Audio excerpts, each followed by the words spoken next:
Mga kababayan, meron pong kumakalat ngayon na balita na kung saan si Bam Aquino at si Kiko Pangilinan daw ay may possibility na papalit daw kay Camille Villar at kay Amy Marcos. Para sa akin, bilang isang mamamayang Pilipino, bilang isang taxpayer, di ba? Ay, syempre taxpayer ako, ninanakaw na nga yung iba in just 11 days, nawala nga agad eh. Oo. At siyempre, Pilipino ako, pero hindi po ako sa Netherlands nakatira ha, at hindi po ako sa Netherlands nakabase. Kaya hindi po ako pupunta doon para serbisyuhan ako ng politisyan. Yeah? So meron pong balita ngayon mga kababayan na si Bam Aquino at si Kiko Pangilinan ay may possibility ba na papalit kay Amy Marcos at kay Camille Villar. Kung ako tutuusin ha mga kababayan, sa loob po ng panunungkulan ni Pangulong Bongbong Marcos bilang presidente ng Pilipinas, never po nating narinig mula sa oposisyon o sa grupo ng Dilawan or Liberal Party or kakamping na sinisiraan nila si BBM. Bagkos, ang loyalista at kakamping ngayon ay nagkakaisa, nagtutulungan para sa ikakaunlad ng bayan at never po natin silang nakita na nag-aaway. Bagkos, ang naging oposisyon ngayon nangyayari na parang si Duterte na po ang nagiging oposisyon. Si Duterte na po yung kontrabida sa ating bansa. So, meron bang possibility na si Kiko at si Bam Aquino ay posibleng hahalo or sasali or hahalili kay Amy Marcos at kay Camille Villar? Para sa akin mga kababayan, malaki pong tsansa.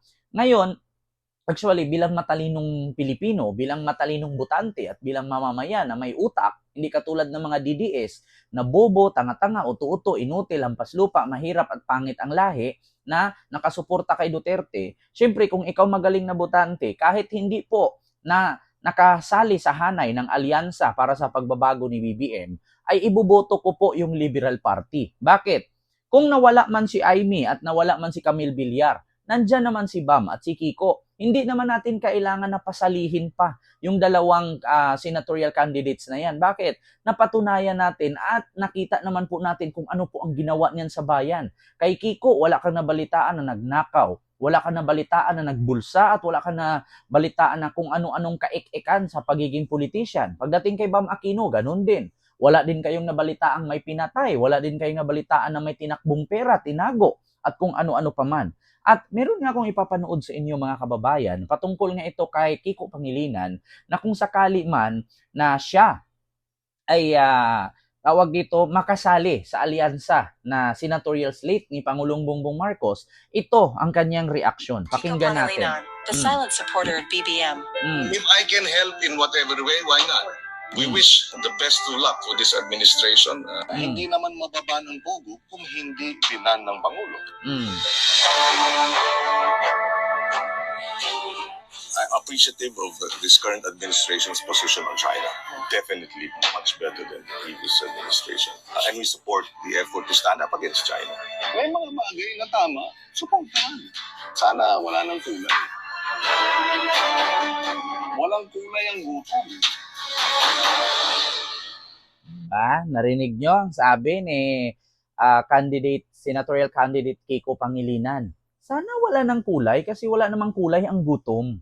'Di ba? At saka mga kababayan, hindi naman po natin nakita na nagbabangayan ngayon ang dilawan at ang pulahan or ang kakamping at loyalista. Wala kayong nakikita. Bagkos, nagkakaisa pa nga ito para paalisin, no, at pababain itong si Sara Duterte bilang Vice President ng Pilipinas na sa loob ng 3 taon na nakalipas ay wala man itong nagawang maganda kundi puro pambabati ko sa administrasyon, 'di ba, na hindi naman sana sila ang oposisyon at dapat ang tawagin nating oposisyon ay itong si Kiko Pangilinan, itong mga liberal senatorial candidates. Ang problema ngayon parang nabaliktad. Kung saan yung mga kasama noon ni BBM ayun pa yung mga naging traidor ngayon sa kanya.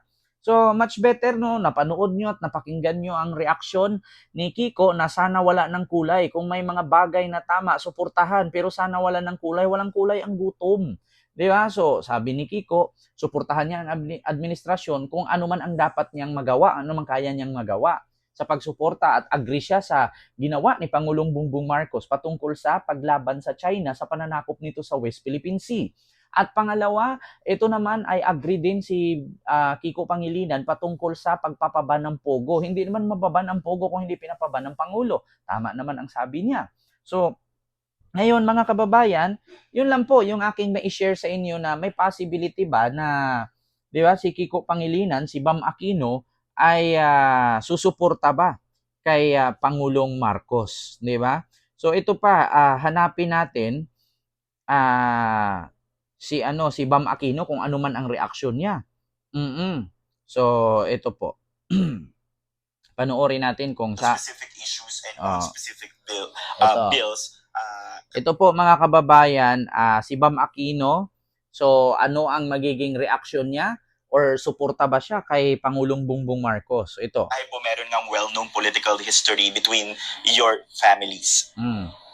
Yes, in fact, we already worked on a bill together. Yung SK Reform Act, siya yung chairman nun, ako yung vice chairman nung tinrabaho namin yung batas na yan. And palagi ko yung SK Reform Act, isa yan sa mga magagandang batas na lumabas nung panahon ko rin sa Senate. No? So we worked on that bill together and there were absolutely no issues. Of course, pagdating sa mga iba't ibang bagay sa ating kasaysayan, we will always have a different perspective. No? Palagay ko, given na yan. Pero pagdating naman sa mga bagay na pwedeng pagtulungan, handa naman tayo makipagtulungan. Senator Bam, nakilala on specific issues and on... So narinig nyo ang comment ni Bam Aquino.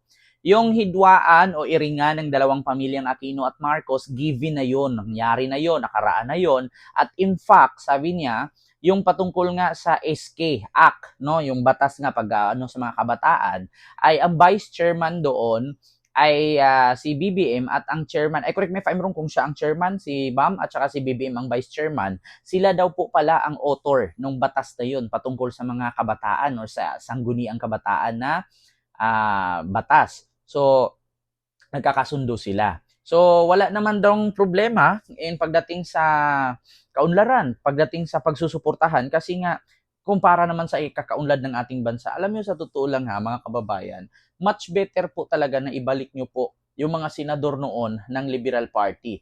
Bakit? More on majority sa Liberal Party senator, mga kababayan, ay sila po yung halos nakagawa ng batas. Una, pagdating po natin sa sahod ng teacher, ng sundalo, ng mga pulis, no, at sa mga government official, ang sino po ba ang may akda ng batas na yan? Walang iba kundi ang Liberal Party senator na si Senator Antonio Trillanes. Pagdating naman sa kahirapan, pagdating sa pagbibigay ng ayuda para sa mga pamilyang Pilipino na naghihirap, ang may akda po ng 4-piece ay si Leila de Lima at ilan pang mga senador, Liberal Party pa rin. So pagdating naman sa mga batas, no, pagpapaano sa ekonomiya, si Kiko Pangilinan, si Bam Aquino, actually, si Risa Hontiveros, tingnan nyo naman si Risa Hontiveros, hindi mo siya masasabing senador na pulpul. Bakit? Siya ang nagpapakulong kay Kibuloy, siya ang nagpapaaresto kay Alice Go, at higit sa lahat, siya din po ang nagpapaano kay Harry Roque na kung saan ngayon ay nagtatago ito. So actually mga kababayan, much better na ibalik nyo po yung mga dating senador. Kasi aanhin nyo yung mga senador na bago ngayon. Kayo, iboboto nyo ba yung mga senador na artista? Pag nanalo yan, anong gagawin? Katulad kay Willie Rebilla, may reaksyonan ko lang. Pag nanalo yan, anong gagawin sa Senado? Hindi naman marunong gumawa ng batas. Kakantahan kayo ng bumtarat-tarat? Tapos igiling-giling, walang mangyayari doon. Katulad kay Diwata, papasok sa Kongreso, pag nanalo yan, anong gagawin niya? Magluto ng pares? Wala. Katulad kay Philip Salvador, pag nanalo, yung gagawin niya doon, mag-action star siya. Tingnan niyo nga, resulta kay Robin Padilla.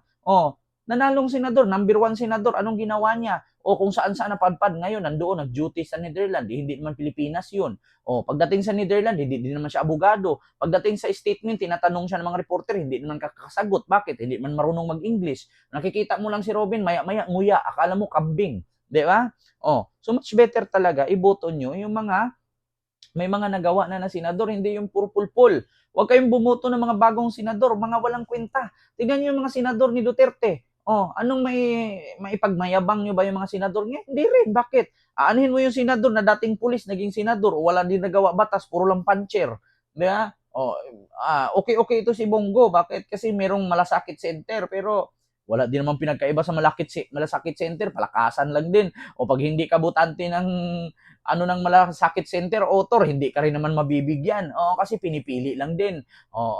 Diba? Bakit kailangan natin ng malasakit center? Meron namang PhilHealth. Diba? Meron din namang PISO office. At saka higit sa lahat, meron namang mga publikong hospital. So, ganun lang. Diba? Napaka-simple. So, si Bam Aquino at si Kiko Pangilinan, so, Sa atin na yan. Kahit hindi sila kasali sa alyansa ni Pangulong Bongbong Marcos, may tsansa silang manalo. Bakit? Anhin mo yung mga bagong senador dyan, wala namang ginagawa, kundi puro kontra na lang sa administrasyon. Katulad ngayon, mismong kapatid ni BBM, kinukontra siya, boboto mo pa ba? Di.